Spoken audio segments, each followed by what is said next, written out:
Hello दोस्तों, नमस्ते। स्वागत है आप लोगों का हमारे यूट्यूब चैनल हिंदी स्टोरी में।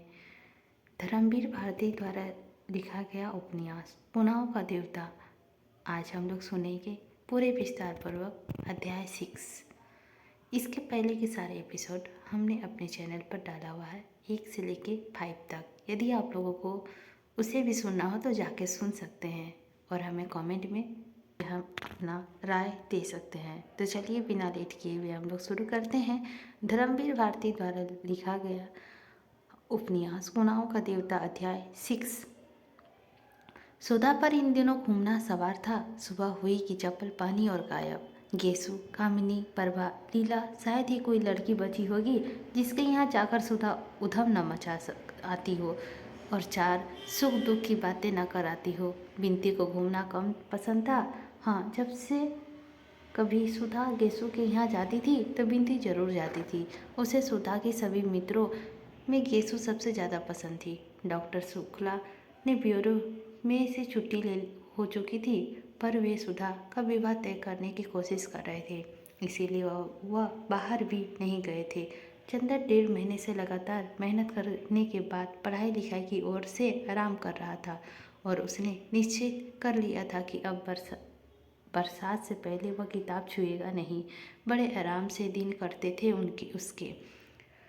सुबह उठकर साइकिल पर गंगा नहाने जाता था और वहाँ अक्सर ठाकुर साहब से भी मुलाकात हो जाती थी। डॉक्टर शुक्ला ने भी कई दफ़े इरादा किया कि वे गंगा जी चला करे, लेकिन एक तो उसके दिन में काम नहीं होता था। शाम को वे घूमते और सुबह उठकर किताब लिखते थे। एक दिन सुबह लिख रहे थे, चंदर आया और उसके पैर छूकर बोला, प्रांतीय सरकार का वह पुरस्कार कल शाम को आ गया। कौन सा? वह जो उत्तर प्रांत में माता और शिशुओं की मृत्यु संख्या पर मैंने निबंध लिखा था, उसी पर। तो क्या पदक आ गया? डॉक्टर शुक्ला ने कहा। जी।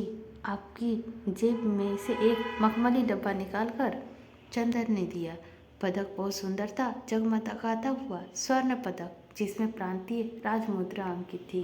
ईश्वर तुम्हें बहुत यशस्वी करे जीवन में। डॉक्टर शुक्ला ने पदक उसकी कमीज में अपनी हाथों से लगा दिया। जाओ अंदर सुधा को दिखा लाओ। चंदर जाने लगा तो डॉक्टर साहब ने बुलाया, अच्छा अब सुधा की शादी का इंतजाम करना है। हमसे तो कुछ होने से रहा, तुम्ही को सब करना होगा। और सुनो, जेठ दशहरा के लड़के का भाई और माँ देखने आ रही है और बहन भी आवेगी गांव से। अच्छा। चंदर बैठ गया कुर्सी पर और बोला, कहाँ है लड़का, क्या करता है? लड़का शाहजहाँपुर में है, घर के जमींदार हैं ये लोग। लड़का एमए है और अच्छे विचार के हैं। उसके लिखा है कि सिर्फ 10 आदमी बारात में आएंगे, 1 दिन रुकेंगे, संस्कार के बाद चले जाएंगे, सिवाय लड़की के गहने कपड़े और लड़के के गहने कपड़े के और कुछ भी नहीं स्वीकार करेंगे। अच्छा, ब्राह्मणों में तो ऐसा कुल नहीं मिलेगा। तभी तो सुधा की किस्मत है, वरना तुम बिट्टी के ससुर को तो देख ही चुके हो। अच्छा जाओ सुधा से मिलाओ। वह सुधा के कमरे में आ गया। सुधा थी ही नहीं। वह आंगन में आया और देखा महाराजीन खाना बना रही है। बिनती बरामदे में बुरादे की अंगीठी पर पकौड़ियाँ बना रही हैं। आइए, बिनती बोली। दीदी तो गई है गेसु को बुलाने, आज गेसु की दावत है, पीढ़े पर बैठेगी। लीजिए एक पीढ़ा चंदर को और बिनती ने घिसका दिया। चंदर बैठ गया। बिनती ने उसके हाथ में मखमली डिब्बा देखा तो पूछा, यह क्या लाए? कुछ दीदी के लिए है क्या? यह तो अंगूठी मालूम पड़ती है। अंगूठी? ये क्या दाल में मिला के खाएगी? जंगली कहेंगी। इसे तो तमीज है अंगूठी पहनने की। हमारी दादी के लिए ऐसी बात की तो अच्छा नहीं होगा। हाँ, उसे बिनती ने उसी तरह गर्दन टेढ़ी कर आंखें डुलाते हुए धमकाया। उन्हें नहीं अंगूठी पहननी आएगी तो क्या आपको आएगी? अब विवाह में 16 श्रृंगार करेगी। अच्छा, दीदी कैसी लगेगी घूंघट काट के? अभी तक तो सिर खोले चकराई की तरह घूमती फिरती है। तुमने तो डाल ली आदत ससुराल में रहने की, चंदर ने बिनती से कहा। अरे हमारा क्या? एक गहरी सांस लेते हुए बिनती ने कहा, हम तो उसी के लिए बने थे, लेकिन सुधा दीदी का विवाह शादी में न फंसना पड़ता तो अच्छा था। दीदी इन सब के लिए नहीं बनी थी। आप मामा जी से कहते क्यों नहीं? चंदन ने कुछ जवाब नहीं दिया, चुपचाप बैठा हुआ सोचता रहा। बिनती भी कढ़ाई में पकौड़ी निकाल कर थाली में रखने लगी। थोड़ी देर बाद वह घी की पकौड़ियों डाल चुकी। तब वह भी वैसे ही गुमसुम बैठा सोच रहा था। क्या सोच रहे हैं आप? नहीं बताइएगा? फिर अभी हम दीदी से कह देंगे कि बैठे बैठे सोच रहे थे। बिनती बोली, क्या तुम्हारे दीदी से डर लग पड़ा है? चंदन ने कहा।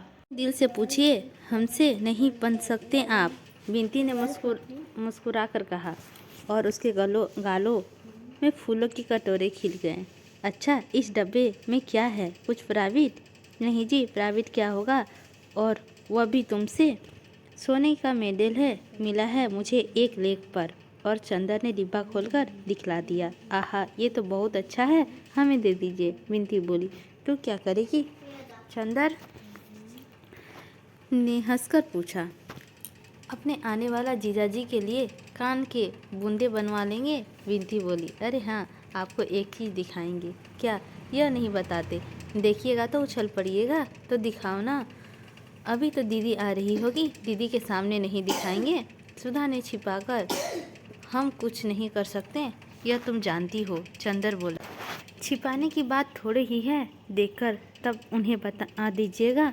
वैसे वह खुद ही सुधा दीदी से क्या छिपाते हैं। लो, सुधा दीदी तो आ गई। चंदर ने पीछे मुड़कर देखा। सुधा के हाथ में एक लंबा सा सरकंडा था और उस झंडे की तरह फहराती हुई चली आ रही थी। चंदर हंस पड़ा। खिल गए दीदी को देखते ही, बिनती बोली, और एक गरम पकौड़ी चंदर के ऊपर फेंक दी। अरे बड़ी शैतान हो गई हो तुम, इधर पीजी कहीं की, चंदर बोला। सुधा चप्पल उतारकर अंदर आई, झूमती इथलाती हुई चली जा रही थी। कहो सेठ स्वातिमल, उसने चंदर को देखते हुए कहा।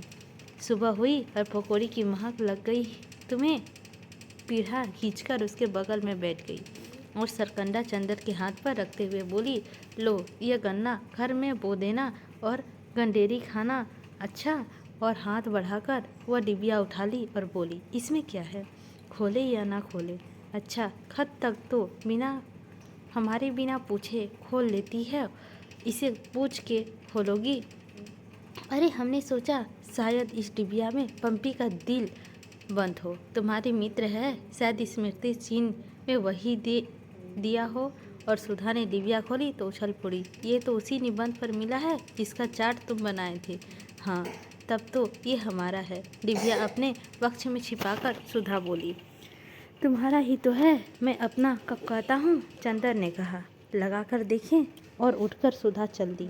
बिनती दो पकोड़े तो लो दो, और दो पकोड़े लेकर खाते हुए चंदर सुधा के कमरे में गया। देखा सुधा शीशे के सामने खड़ी है और अपना मेडल अपनी साड़ी में लगा रही है और चुपचाप खड़ा होकर देखने लगी। सुधा ने मेडल लगाया और क्षण भर तनकर देखती रही, फिर उसे एक हाथ में वक्ष पर चिपका लिया और मुंह छुराकर उसे चूम लिया। बस कर दी ना गंदा उसे। चंदर मौका नहीं चूका और चंदर तो जैसे पानी पानी, कालों में लाज की रत रानी लटके फूटी और एड़ी तक धधक उठी। फौरन शीशे के पास से हट गई और बिगड़ कर बोली, चोर कहीं के, क्या देख रहे थे? इतने में बिनती इतने में तस्करी की पकौड़ी लेकर आ गई। सुधा ने झट से मेडल उतार दिया और बोली, लो खा लो सहेज कर, क्यों पहने रहो ना? ना बाबा, पराई चीज़ अभी खो जाए तो डांड भरना पड़ेगा। और मेडल चंदर की गोद में रख दिया। बिनती ने धीमे से कहा, यह मुरलीधर का अधारा ना धरी, अधारा ना धरोगी। चंदर ने सुधा दोनों छिप गए। लो केसु आ गई, सुधा की जान में जान आ गई। चंदर ने बिनती के कान पकड़कर कहा, बहुत उल्टी सीधी बोलने लगी है। बिनती ने कान छुड़ाते हुए कहा, कोई झूठ थोड़े ही कहती हूँ। चंदन चुपचाप सुधा के कमरे से पकौड़ी खाता रहा। बगल के कमरे में सुधा, केसु, फूल और हसरत बैठे बातें करते रहे। बिनती उन लोगों को नाश्ता देती रही। उस कमरे में नाश्ता पहुंचाकर बिनती एक गिलास पानी लेकर चंदर के पास आई और पानी रखकर बोली, अभी हलवा ला रही हूँ, जाना मत। और पल भर में तस्करी में हलवा लेकर आ गई।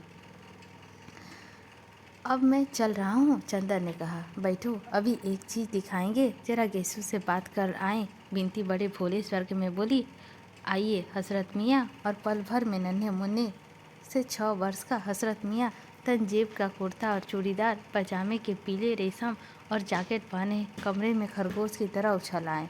अदा बर्ज बड़े तमीज में उन्होंने चंदर को सलाम किया। चंदर ने उसे गोद में उठाकर पास बिठा दिया। लो हलवा खाओ हसरत। हसरत ने सिर हिला दिया और बोला, गेसू ने कहा था जाकर चंदर भाई से हमारा अदाब कहना और कुछ खाना मत। हम खाएंगे नहीं। चंदर बोला, हमारा भी नमस्ते कह दो उससे जाकर। हसरत उठ खड़ा हुआ। हम कहाँ आए? फिर मुड़कर बोला, अब तक हलवा ख़त्म कर देंगे। चंदर हंस पड़ा, नहीं, हम तुम्हारा इंतज़ार करेंगे, जाओ। हसरत सिर हिलाता हुआ चला गया। इतने में सुधा आई और बोली, गेसू की गज़ल सुनो, यहाँ बैठकर आवाज़ आ रही है ना। फूल भी आई है, इसीलिए गेसू तुम्हारे सामने नहीं आएगी, वरना फूल अम्मीजान से शिकायत कर देगी। लेकिन वह तुमसे मिलने को बहुत इच्छुक है। अच्छा, यहीं से सुनना बैठे बैठे।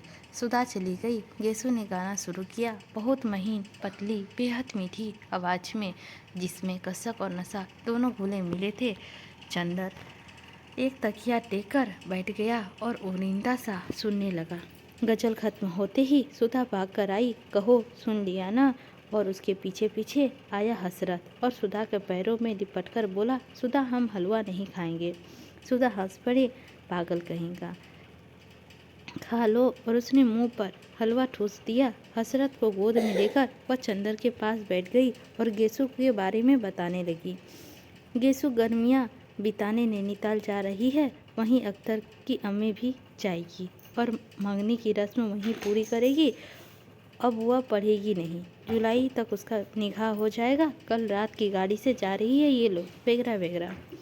बिनती बैठी बैठी गेसू और फूल से बातें करती रही। थोड़ी देर बाद सुधा उठकर चली गई। तुम जाना मत, आज खाना यहीं खाना मैं बिनती को तुम्हारे पास भेज रही हूँ, उससे बात करते रहना। थोड़ी देर बाद बिनती आई। उसने हाथ में कुछ था जिसे वह अपने आंचल में छिपाए हुए थी।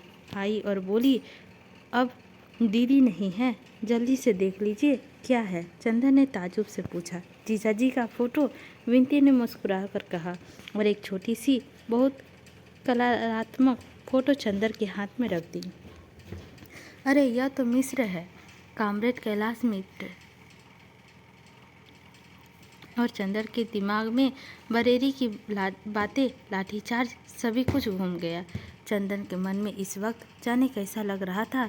कभी बड़ा अचरज होता, कभी एक संतोष होता कि चलो सुधा के भाग्य की रेखा उससे अच्छी जगह ले गई। फिर कभी सोचता, मिस्र इतना विचित्र स्वभाव का है, सुधा कि उससे निभेगी कि नहीं। फिर सोचता, नहीं, सुधा भाग्यवान है, इतना अच्छा लड़का मिलना मुश्किल था। आप इन्हें जानते हैं? बिनती ने पूछा। हाँ, सुधा भी इनके नाम से जानती है, शक्ल से नहीं, लेकिन लड़का अच्छा है, बहुत अच्छा लड़का। चंदन ने गहरी सांस लेकर कहा और फिर चुप हो गया। बिनती बोली, क्या सोच रहे हैं आप? कुछ नहीं, पलकों में आए हुए आंसू रोककर और होठों पर मुस्कान लाने की कोशिश करते हुए मैं सोच रहा हूँ आज कितना संतोष है कि मुझे इतनी खुशी हुई मुझे कि सुधा एक ऐसे घर में जा रही है जो इतना अच्छा है, ऐसे लड़के के साथ जा रही है जो इतना ऊंचा। कहते कहते चंदर के आंखों में आंसू भर आई। बिंदी चंदर के पास खड़ी होकर बोली, छी चंदर बाबू, आपके आंखों में आंसू, यह तो अच्छा नहीं लगता। जितनी पवित्रता और ऊंचाई से आपने सुधा के साथ निभाह किया है, यह तो शायद कोई देवता भी नहीं कर पाते। और दीदी ने आपको जैसे निश्चल प्यार दिया है, उसको पाकर तो आदमी स्वर्ग से भी ऊंचा उड़ जाता है, फौलाद से भी ज़्यादा ताकतवर हो जाता है। फिर आज इतने शुभ अवसर पर आप में कमजोरी कहाँ से? हमें तो बड़ी शर्म लग रही है। आज तक दीदी तो दूर, हम तक का आप पर गर्व था। अच्छा मैं फ़ोटो रख दूँ? आओ, वरना दीदी आ जाएगी। विनती ने फ़ोटो ली और चली गई। विनती जब लौटी तो चंदर स्वस्थ था। विनती की ओर क्षण भर चंदर ने देखा और कहा, मैं इसीलिए नहीं रोया था विनती, मुझे यह लगा कि यहाँ कैसा लगेगा। खैर जाने दो, एक दिन तो ऐसा होता ही ना, सहना पड़ेगा। विनती बोली, हाँ सो तो है। अच्छा विनती, सुधा ने यह फ़ोटो देखी है? चंदर ने पूछा। अभी नहीं, असल में मामा जी ने मुझसे कहा था कि यह फ़ोटो दिखा दे सुधा को, लेकिन मेरी हिम्मत नहीं पड़ी।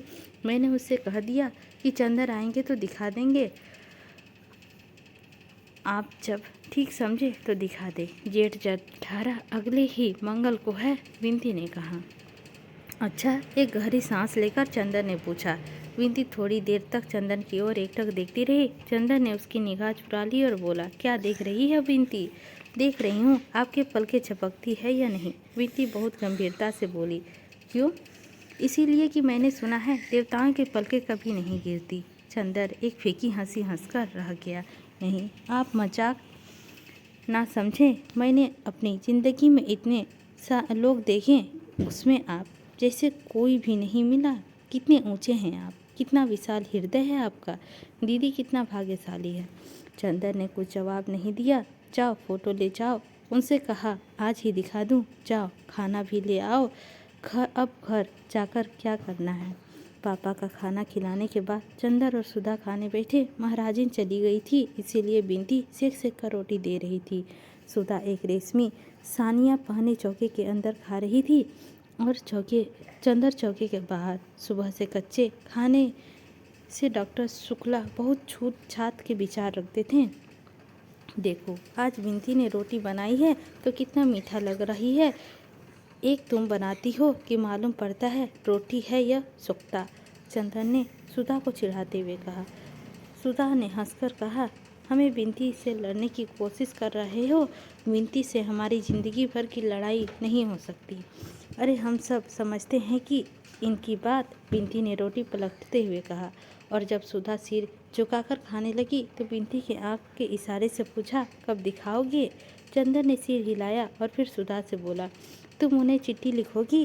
किन्हें? कैलाश मिश्रा को, वही बरेली वाले। उन्होंने हमें खत लिखा है। उसने तुम्हारा प्रणाम लिखा? चंदर बोला, नहीं, खत वत नहीं लिखते। उन्हें एक दफ़े बुलाओ तो यहाँ। हम बुलाएंगे, अब महीने 2 महीने बाद। तुम उससे खूब परिचय करा देंगे और तुम्हें उसकी पार्टी में भी भर्ती करा देंगे। चंदर ने कहा, क्या मजाक नहीं करते? हम सचमुच समाजवादी दल में शामिल होंगे। सुधा बोली, अब हम सोचते हैं कुछ काम करना चाहिए। बहुत खेल कूद लिए, बचपन निभा लिया। उन्होंने अपना चित्र भेजा है, देखोगी? चंदन ने जेब में हाथ डालते हुए पूछा। कहाँ? सुधा ने बहुत उत्सुकता से पूछा। निकालो देखिए, पहले बताओ हमें क्या इनाम दोगी? बहुत मुश्किल से भेजा उन्होंने चित्र। चंदन ने कहा, इनाम देंगे उन्हें। सुधा बोली और झट से छटक कर चित्र छीन लिया। अरे छू लिया चौके में से, बिनती ने दबी जबान से कहा। सुधा ने थाली छोड़ दी। अब छू गई थी वह, अब खा नहीं सकती थी। अच्छी फ़ोटो देखी दीदी, सामने की थाली छूट गई, बिनती ने कहा। सुधा ने हाथ धोकर आंचल से झोर में पकड़कर फ़ोटो देखी और बोली, चंदर सचमुच देखो कितने अच्छे लग रहे हैं। कितना तेज है चेहरे पर, और माथा देखो कितना ऊंचा है। सुधा फ़ोटो देखती हुई बोली, अच्छी लगी फ़ोटो? पसंद है? चंदर ने बड़ी गंभीरता से पूछा। हाँ हाँ, और समाजवादियों की तरह नहीं लगते थे। सुधा बोली, अच्छा सुधा यहाँ आओ। और चंदन के साथ सुधा अपने कमरे में जाकर पलंग पर बैठ गई। चंदर उसके पास बैठ गया और उसका हाथ अपने हाथ में लेकर उसकी अंगूठी घुमाते हुए बोला, सुधा एक बात कहें, मानोगी? क्या? सुधा ने बहुत दुलार और भोलेपन से पूछा। पहले बता दो कि मानेगी। चंदर ने उसकी अंगूठी की ओर एकटक देखते हुए कहा, फिर हमने कभी कोई बात तुम्हारी टाली है? क्या बात है? तुम मानोगी चाहे कुछ भी हो? चंदर ने पूछा। हाँ हाँ, कह तो दिया। अब कौन सी तुम्हारी ऐसी बात है जो तुम्हारी सुधा नहीं मान सकती? आंखों में, बानी में, अंग अंग में सुधा के आत्मसमर्पण झलक रहा था। फिर अपनी बात पर कायम रहना सुधा। देखो, उसने सुधा की उंगलियां अपनी पलकों में लगाते हुए कहा। सुधी मेरी, तुम उस लड़के से विवाह कर लो। क्या? सुधा चोट खाई नागिन की तरह तड़प उठी। इस लड़के से? यही शक्ल है इससे हमसे विवाह करने की? चंदर, हम ऐसा मजाक नापसंद करते हैं, समझे कि नहीं? इसीलिए बड़े प्यार से बुला लाए, बड़ा दुलार कर रहे थे। तुम अभी वादा कर चुकी हो? चंदर ने बहुत असीजी से कहा। वादा कैसा? तुम कब अपने वादा निभाते हो? और फिर यह धोखा देकर वादा कराना क्या? हिम्मत थी तो साफ साफ करते हमसे, हमारे मन में आता सो करते। हमें इस तरह के बांध कर क्यों बलिदान चढ़ा रहे हो? और सुधा मारे गुस्से से रोने लगी। चंदर सस्तम उसके इस दृश्य की कल्पना ही नहीं की थी। वह क्षण भर खड़ा रहा। वह उसे क्या कहे सुधा से, कुछ समझ में नहीं आता था। वह गया और रोती हुई सुधा के कंधों में हाथ रख दिया। उठो उधर। सुधा ने बहुत रुआई से हाथ हटा दिया और आंचल से सिर ढकती हुई बोली, मैं विवाह नहीं करूँगी, मैं नहीं करूँगी, किसी से नहीं करूँगी। तुम सभी लोगों से मिलके मुझे मार डालने की ठानी है। मैं भी अभी सिर पटक कर मर जाऊंगी। और मारे तेज से सचमुच सुधा ने अपना सिर दीवार पर पटक दिया। अरे! दौड़कर चंदर ने सुधा को पकड़ लिया, मगर सुधा ने गरज कर कहा, दूर हटो चंदर, छूना मत मुझे।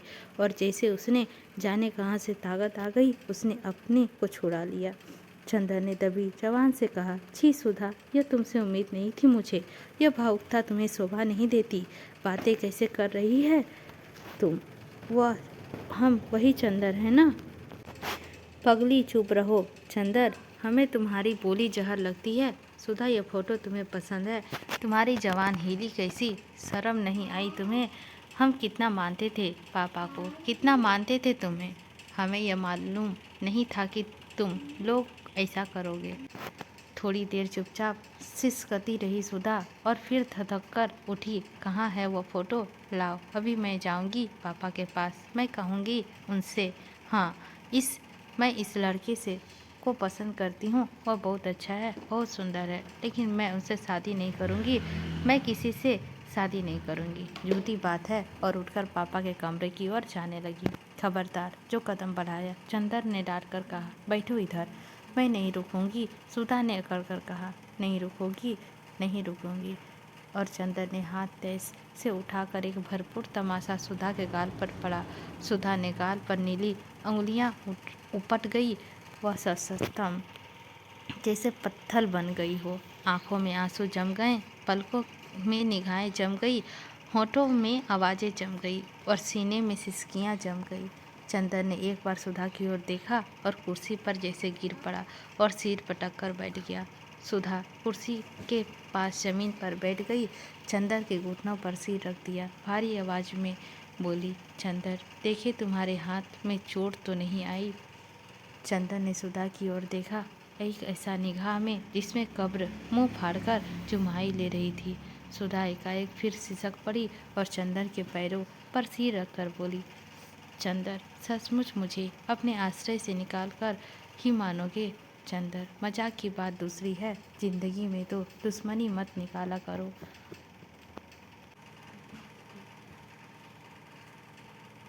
सुधा एकाएक फिर सिसक पड़ी और चंदर के पैरों पर सिर रखकर बोली, सचमुच मुझे अपने आश्रय से निकाल कर ही मानोगे? चंदर, मजाक की बात दूसरी है। चंदर ने सिर उठाया और कहा, सुधी, हमारी तरफ देखो। सुधा ने सिर ऊपर उठाया। चंदर बोला, सुधा, तुम हमें जाने क्या समझ रही हो, लेकिन अगर तुम समझ पाती कि मैं क्या सोचता हूँ, क्या समझता हूँ। सुधा कुछ नहीं बोली। चंदर कहता गया, मैं तुम्हारे मन को समझता हूँ सुधी। तुम्हारे मन में जो तुमसे नहीं कहा वह मुझसे कह दिया था। लेकिन सुधा, हम दोनों एक दूसरे की ज़िंदगी में क्या इसीलिए आए हैं एक दूसरे को कमजोरी बना दे, या हम लोगों ने स्वर्ग की ऊंचाइयों पर साथ बैठकर आत्मा के संगीत सुना सिर्फ इसीलिए कि उससे अपने विवाह की शहनाई में बदल दे। गलत मत समझो चंदर, मैं गेसू नहीं कि अख्तर से विवाह के सपने देखूं, और ना तुम ही अख्तर हो। चंदर, मैं जानती हूँ कि मैं तुम्हारे लिए राखी का सूत से भी ज़्यादा पवित्र रही हूँ, लेकिन मैं जैसी हूँ मुझे वैसे ही क्यों नहीं रहने देते। मैं किसी से शादी नहीं करूँगी, मैं पापा के पास रहूँगी। शादी को मेरा मन नहीं करता। मैं क्यों कहूँ? तुम गुस्सा मत हो, दुखी मत हो। तुम आज्ञा दोगे तो मैं कुछ भी कर सकती हूँ, लेकिन हत्या करने से पहले यह तो देख लो मेरे हृदय में क्या है। सुधा ने चंदर के पाँव पे अपना हृदय से और भी दबाकर कहा। सुधा, तुम एक बात सोचो, अगर तुम सबका प्यार बटोरती चलती हो तो कुछ तुम्हारी जिम्मेदारी भी है या नहीं? पापा ने आज तक तुम्हें किस तरह पाला, अब क्या तुम्हारा यह फर्ज है कि उसकी बात को ठुकराओ? और एक बात और सोचो, हम पर कुछ विश्वास करके ही उन्होंने कहा है कि मैं तुमसे फ़ोटो पसंद करवाऊं। अगर अब तुम इनकार कर देती हो तो एक तरफ पापा ने तुमसे धक्का पहुंचेगा, दूसरी ओर मेरे प्रति उसके विश्वास को कितनी चोट लगेगी। हम उन्हें क्या मूल्य दिखाने लायक रहेंगे भला? तो तुम क्या चाहती हो? महज अपनी थोड़ी सी भावुकता के पीछे तुम सभी की ज़िंदगी चौपट करने के लिए तैयार हो? यह तुम्हें शोभा नहीं देता है। क्या कहेंगे पापा कि चंदर ने अभी तक तुम्हें यही सिखाया था? हमें लोग क्या कहेंगे बताओ? आज तुम शादी ना करो, उसके बाद पापा हमेशा के लिए दुखी रहा करे और दुनिया हमें कहा करे, तब तुम्हें अच्छा लगेगा? नहीं, सुधा ने भराई हुई गले से कहा। तब और फिर एक बात और है या नहीं सुधी, सोने की पहचान आँख में होती है ना? लपटों के अगर उसमें से निखार आए तभी वह सच्चा सोना है। सचमुच मैंने तुम्हारे व्यक्तित्व को बनाया है और तुमने मेरे व्यक्तित्व को बनाया है। यह तो तभी मालूम होगा जब हम लोग कठिनाइयों से, वेदनाओं से, संघर्षों में खेलने के बाद भी विजय हो, और तभी मालूम होगा कि सचमुच मैंने तुम्हारे जीवन में प्रकाश और बल दिया है और सदा तुम मेरी बाहों की सीमा में रही और मैं तुम्हारे पलकों की छाँव में रहा। और बाहर के संघर्षों से हम लोग डरते रहें तो कायरता है, और मुझे अच्छा लगेगा कि दुनिया काहे किस मेरी सुधा जिस पर मुझे नाज था वह कायर है। बोलो, तुम कायर कहलाना पसंद करोगी? हाँ, सुधा ने फिर चंदर के घुटनों पे मुंह छिपा दिया। क्या यह मैं सुधा के मुंह से सुन रहा हूँ? छी पगली, अभी तक तेरी निगाहों में मेरे प्राणों में अमृत भरा है और मेरी सांसों में तेरे पंखों में तूफानों की तेजी। और हमें तुम्हें तो आज खुश होना चाहिए कि अब सामने जो रास्ता है उसमें हम तो लोगों का यह सिद्ध करने का अवसर मिलेगा कि सचमुच हम लोगों ने एक दूसरे की ऊंचाई और पवित्रता दी है। मैंने आज तक तुम्हारी सहायता पर विश्वास किया था, आज तुम मेरा विश्वास तोड़ दोगी? सुधा, इतनी क्रूर क्यों हो गई हो आज तुम साधारण लड़की नहीं हो, तुम ध्रुव तारा से भी ज़्यादा प्रकाशमान हो। तुम यह क्यों नहीं चाहती हो कि दुनिया कहे सुधा भी एक साधारण सी भावुक लड़की थी, और आज मैं अपने कान से सुनूं? बोलो सुधा। चंदर ने सुधा के सिर पर हाथ रखकर कहा। सुधा ने आंखें उठाई, इतनी कतार निगाहों से चंदर की ओर देखा कि सिर झुका लिया। सुधा के सिर पर हाथ फेरते हुए चंदर बोला, सुधा, मैं जानता हूँ मैं तुम पर शायद बहुत सख्ती कर रहा हूँ, लेकिन तुम्हारे सिवा और कौन है मेरा?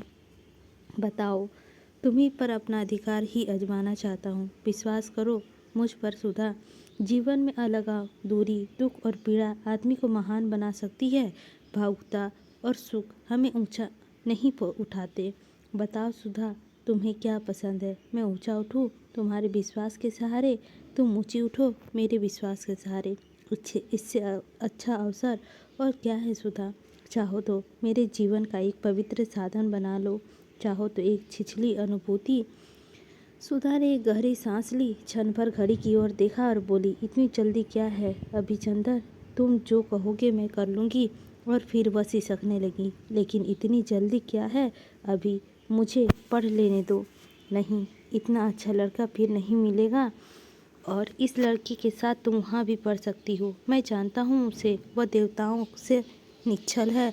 बोलो, मैं पापा से कह दूँ कि तुम्हें पसंद है? सुधा कुछ नहीं बोली। मौन का मतलब हाँ है ना? चंदर ने पूछा।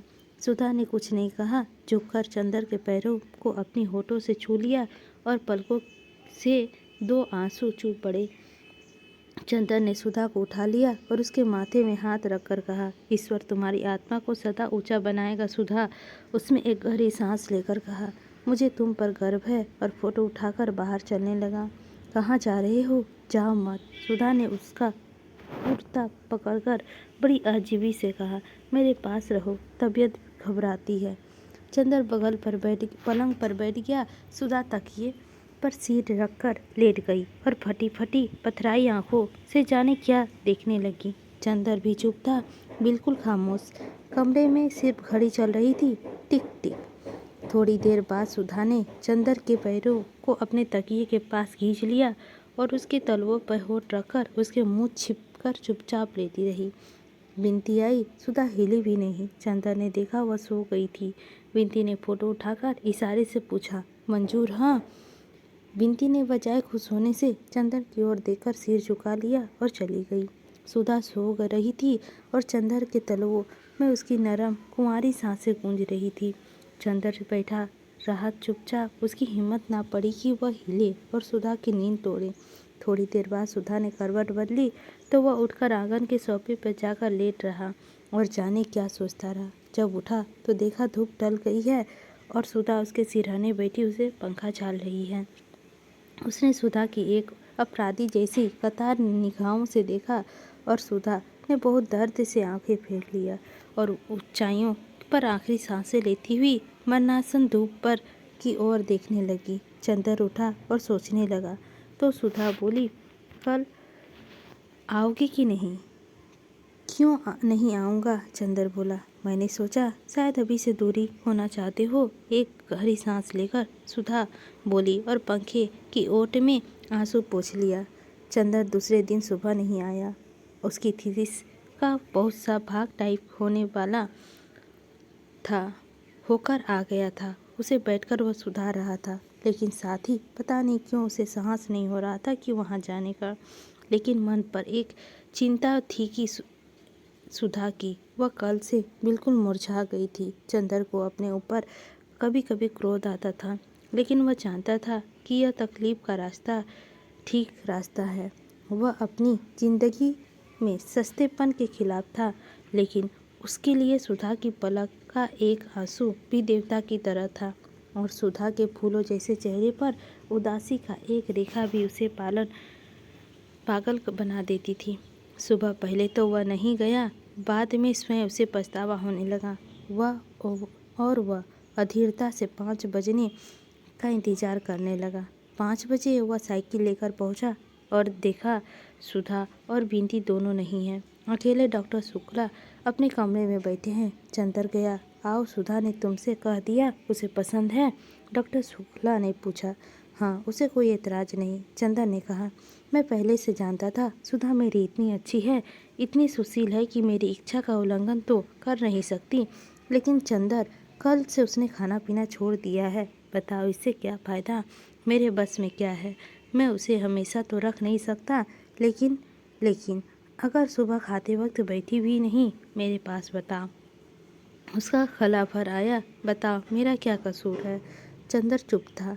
कहाँ है सुधा? चंदर ने पूछा। गैरेज के मोटर ठीक कर रही है। मैं इतना मना किया कि धूप में तब जाओगी, लू लग जाएगी, लेकिन मानी नहीं। बताओ इस झंझलाहट में मुझे कैसा लगता है?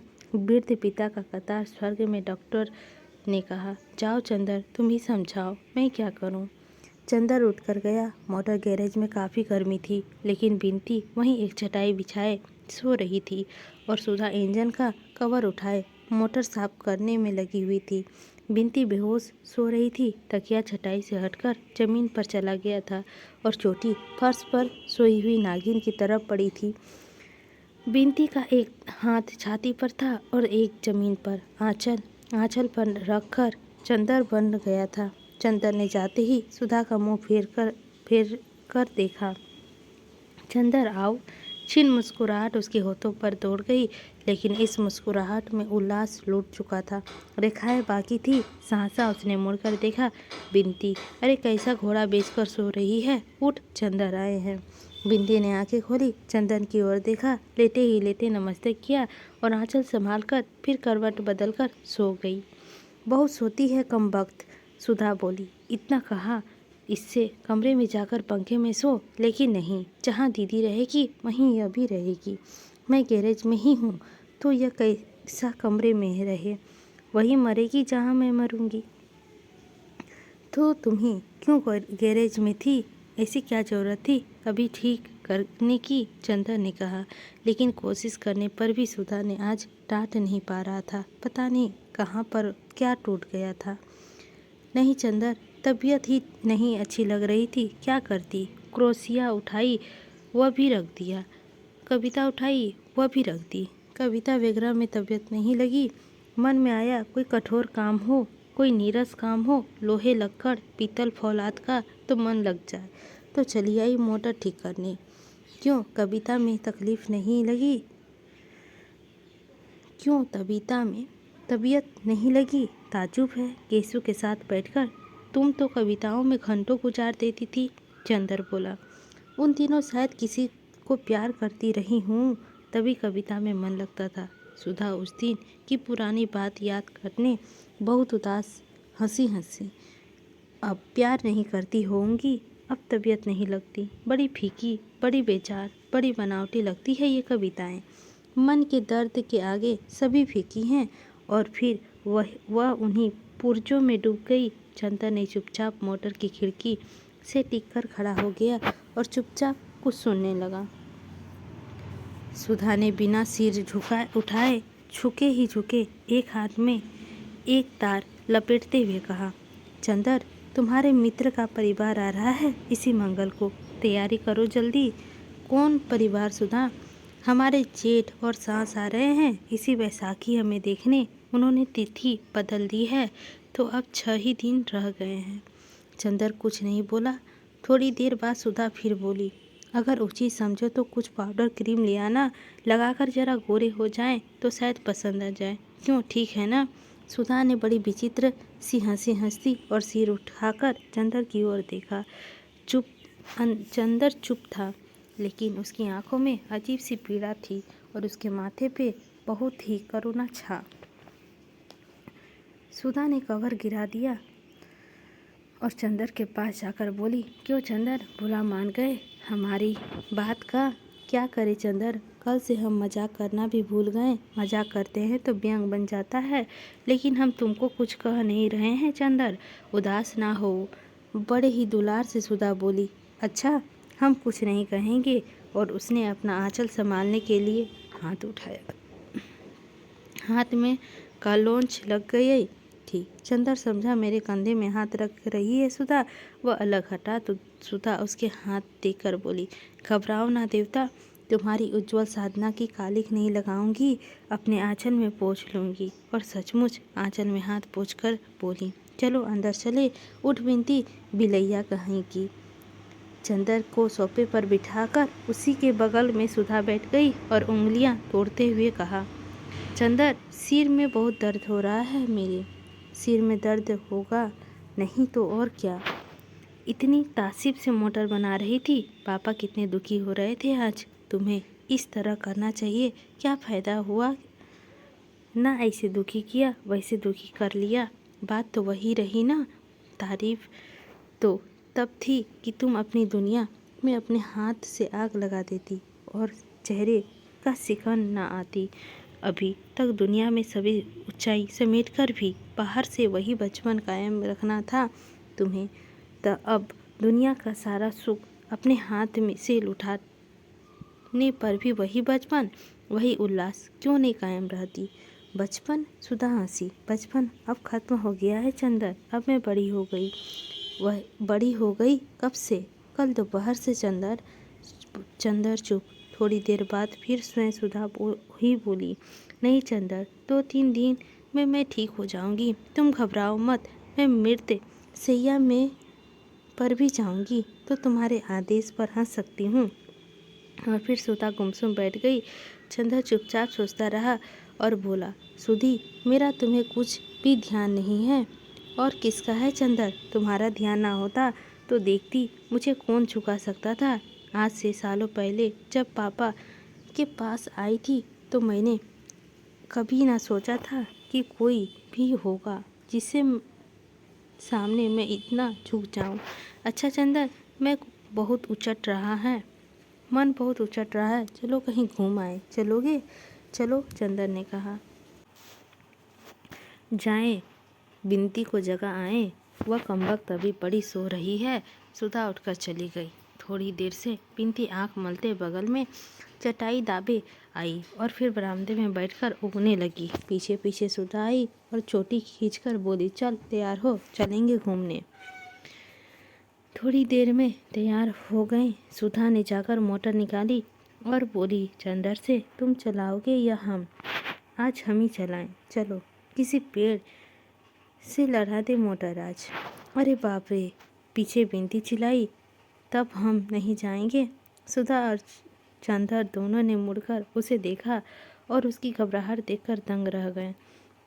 नहीं, मरेंगे नहीं तू, सुधा ने कहा और आगे बैठ गई। बिनती, तू पीछे बैठेगी? सुधा ने पूछा। ना भैया, मोटर चलेगी तो मैं गिर जाऊंगी। अरे कोई मोटर के पीछे बैठने के लिए थोड़ी कह रही हूँ, पीछे की सीट पर बैठेगी, सुधा ने पूछा।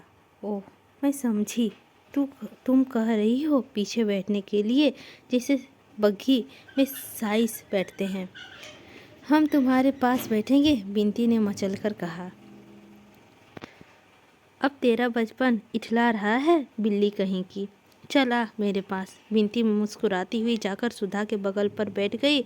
सुधा ने उसे दुलार से पास खींच लिया। चंदर पीछे बैठा तो सुधा बोली, अगर कुछ हर्ज ना हो तो समझो तो तुम भी आगे बैठ आ जाओ, या दूरी रहनी हो तो पीछे ही बैठो। चंदर आगे बैठ गया, बीच में बिनती, इधर चंदर उधर सुधा। मोटर चल दी तो बिनती चीखी, अरे मेरे मास्टर साहब। चंदर ने देखा बिसरिया जा रहा था। आज नहीं पढ़ेंगे, चंदर ने चिल्लाकर कहा। मोटर में सुधा रोकी नहीं। चंदर को बेहद अचरज हुआ जब उसने देखा कि मोटर पंपी के बंगले पर रुकी। अरे यहाँ क्यों? चंदर ने पूछा। यूं ही, सुधा ने कहा। आज मन हुआ कि मिस पंपी से अंग्रेजी कविता सुने। क्यों? अभी तो तुम कह रही थी कविता पढ़ने में आज तुम्हारा मन नहीं लग रहा है। कुछ कहो मत चंदर, आज मुझे जो मन में आए कर लेने दो। मेरा सिर बेहद दर्द कर रहा है और मैं कुछ समझ नहीं पाती क्या करूं। चंदर, तुमसे अच्छा नहीं किया। चंदर कुछ नहीं बोला, चुपचाप आगे चल दिया। सुधा के पीछे पीछे कुछ संतोष करती हुई बिनती आ रही थी। पंपी बैठे कुछ लिख रही थी। उसमें उठकर सबों का स्वागत किया। वह कूंच पर बैठ गई, दूसरी पर सुधा। चंदर और बिनती। सुधा ने बिनती का परिचय पंपी से कराया और पंपी ने बिनती से हाथ मिलाया तो बिनती जाने क्यों चंदर की ओर देखकर हंस पड़ी। शायद उस दिन की घटना की याद में। सहसा सुधा को जाने क्या ख्याल आ गया। बिनती की शरारत भरी हंसी देखकर उसने फौरन कहा चंदर से, चंदर तुम पंपी के पास बैठो, दो मित्रों को साथ बैठना चाहिए। हाँ, और खासकर से जब वो कभी कभी मिलते हों। बिनती ने मुस्कुराते हुए जोर दिया। पंपी ने मजाक समझ लिया और बिना शर्माए बोली, हम लोगों को मध्यस्थ की ज़रूरत नहीं, धन्यवाद। आओ चंदर, यहाँ आओ। पंपी ने चंदर को बुलाया। चंदर उठकर पंपी के पास बैठ गया। थोड़ी देर तक बातें होती रही। मालूम हुआ बंटी अपने एक दोस्त के साथ तराई के पास शिकार खेलने गया है। आजकल वह दिल की शक्ल का एक पाननुमा दख्ती का टुकड़ा काटकर उसमें गोली मारा करता है। जब किसी चिड़िया वगैरह को मारता था तो शिकार को उठाकर देखता है कि वह गोली हृदय में लगी है या नहीं। स्वास्थ्य उसका सुधार रहा है। सुधा कोच पर सीट टेके उदास बैठी थी। सहसा पंपी ने बिनती से कहा, आपको पहली दफ़े देखा मैंने, आप बातें क्यों नहीं करती? बिनती ने छिपकर मुंह झुका लिया। बड़ी विचित्र लड़की थी, हमेशा चुप रहती थी और कभी कभी बोलने की लहर आती तो गुटरुगु करके घर गुंजा देती थी। और जिस दिनों चुप रहती थी उन दिनों ज़्यादातर आँख की निगाह, कपालों की अनायासी या अंधेरों की मुस्कान के द्वार बातें करती थी। पंपी बोली, आपको फूलों का शौक है? बिनती हाँ हाँ सिर हिलाकर बोली। चंदर, इन्हें जाकर गुलाब दिखा लाओ, इधर खूब खिले हैं। बिंदी ने सुधा से कहा, चलो दीदी, और चंदन के साथ बढ़ गई। फूलों के बीच में पहुंचकर बिंदी ने चंदन से कहा, सुनिए दीदी को तो जाने क्या हो जाता है, बताइए ऐसे क्या होगा। मैं खुद परेशान हूँ बिंदी, लेकिन पता नहीं कहाँ मन में कौन सा विश्वास है जो कहता है कि नहीं। सुधा अपने को संभालना जानती है, अपने मन को संतुलन करना जानती है, और सुधा सचमुच ही त्याग में ज़्यादा गौरवमयी हो सकती है। इसके बाद चंदर ने बात टाल दी, पर बिंदी से ज़्यादा बात नहीं करना चाहता था सुधा के बारे में। बिंदी ने चंदर को मौन देखा तो बोली, एक बातें आपसे कहे, मानिएगा क्या? अगर हमसे कभी कोई अधिकार चेष्टा हो जाए तो क्षमा कीजिएगा, लेकिन आप और दीदी मुझे इतना चाहते हैं कि हम समझ नहीं पाते कि व्यवहारों का कहाँ सीमित करूं। बिंदी ने सिर झुकाए एक फूल को नोचते हुए कहा। चंदन ने उसकी ओर देखा, क्षण भर चुप रहा, फिर बोला, नहीं बिंदी, जब सुधा तुम्हें इतना चाहती है तो तुम हमेशा मुझ पर उतना ही अधिकार समझना जितना सुधा पर। उधर पंपी ने चंदन को जाते ही सुधा से कहा, आपकी तबीयत खराब है क्या? नहीं तो, आज आप बहुत पीली नजर आती है। पंपी ने पूछा। हाँ, कुछ मन नहीं लग रहा था तो मैं आपके पास चली आई और आपसे कुछ कविताएं सुनूं अंग्रेजी की। दोपहर को मैंने कविता पढ़ने की कोशिश की तो तबीयत नहीं लगी, और शाम को लगा कि अगर कविता नहीं सुनेंगी तो सिर फट जाएगा। सुधा बोली, आपके मन में कुछ संघर्ष मालूम पड़ता है, या शायद एक बात पूछूं आपसे? क्या? पूछिए। आप बुरा तो नहीं मानोगी? नहीं, बुरा क्यों मानूंगी? आप कपूर को प्यार तो नहीं करती, उनसे विवाह तो नहीं करना चाहती? छी मिस पंपी, आप कैसी बातें कर रही हैं? उनका मेरे जीवन में ऐसा कोई स्थान नहीं है। छी, आपकी बात सुनकर शरीर में कांटे उठ आते हैं। मैं और चंदन से विवाह करूंगी? कितनी घिनौनी बात तो मैंने कभी नहीं सुनी। माफ़ कीजिएगा, मैंने यूं ही पूछा था। क्या चंदन किसी से प्यार करता है? नहीं, बिल्कुल नहीं। सुधा ने उतने ही विश्वास से कहा जितने विश्वास से उसने अपने बारे में कहा था। इतने में चंदन और बिंदी आ गए।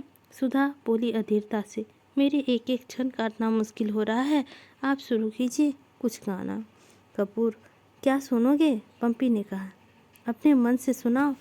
चलो, सुधा ने कहा, तो कविता सुनने को मिलेगी। पंपी ने अलमारी की एक किताब उठाई और एक कविता गाना शुरू की। अपनी हेयर पिन निकालकर मेज पर रख दी और उसके बाल मचलने लगी। चंदन के कंधे से वह टिककर बैठ गई और किताब चंदन की गोद पे रख दी। बिंदी मुस्कुराई तो सुधा के आंख के इशारे से मना कर दिया। पंपी ने गाना शुरू किया। लेडी नॉटन का एक गीत।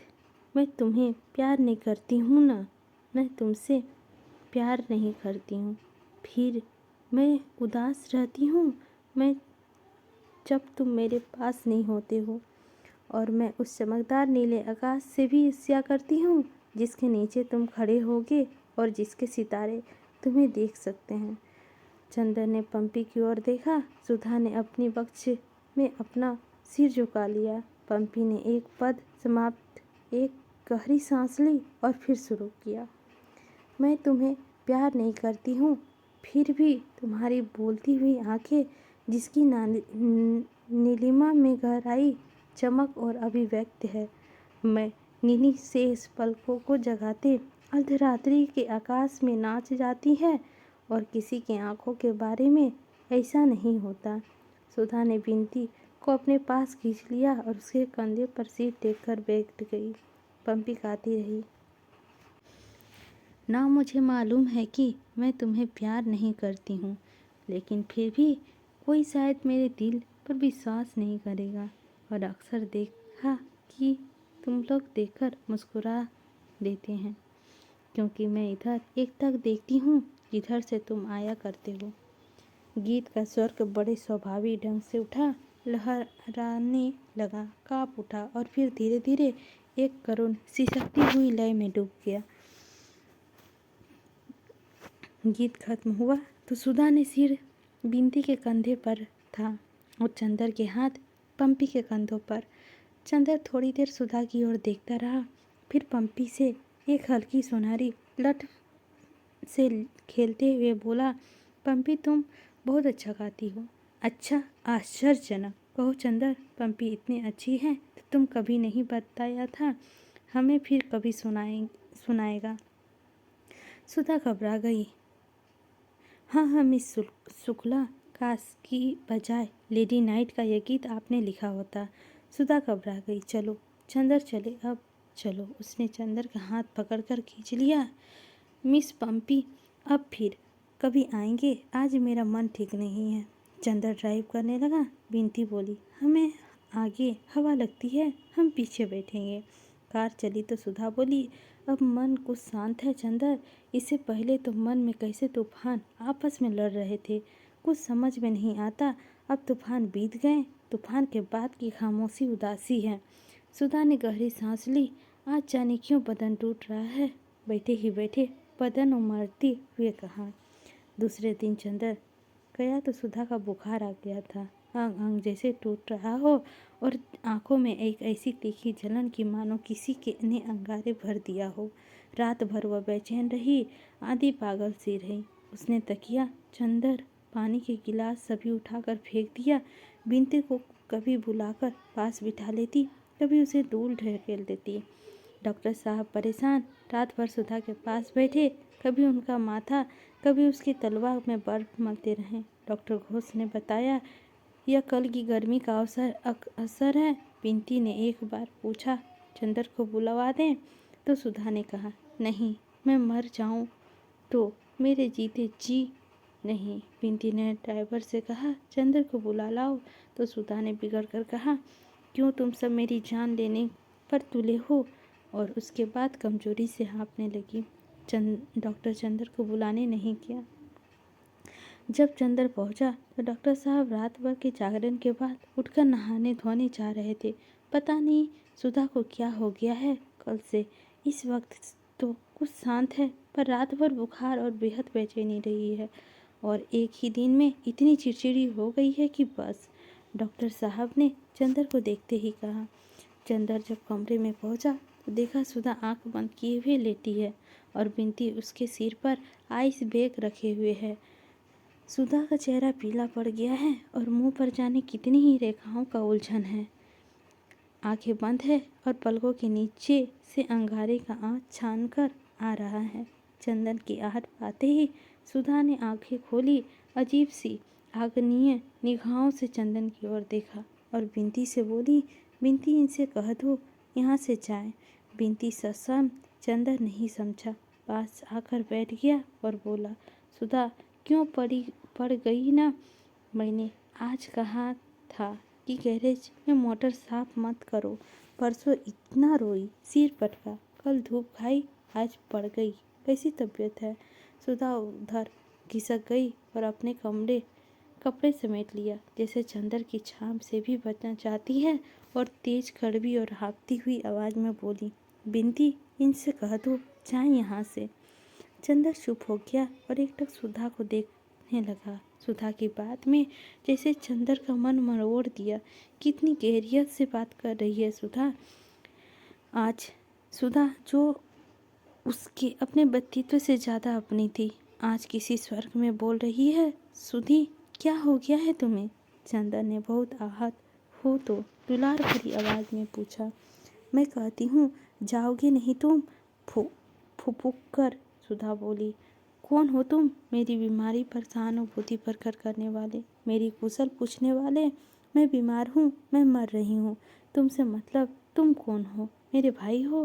मेरे पिता हो? कल अपने मित्र के यहाँ मेरा अपमान कराने ले गए थे। सुधा हाँफने लगी। अपमान? किसने तुम्हारा अपमान किया सुधा? पंपी ने तो कुछ भी नहीं कहा। तुम पागल तो नहीं हो गई?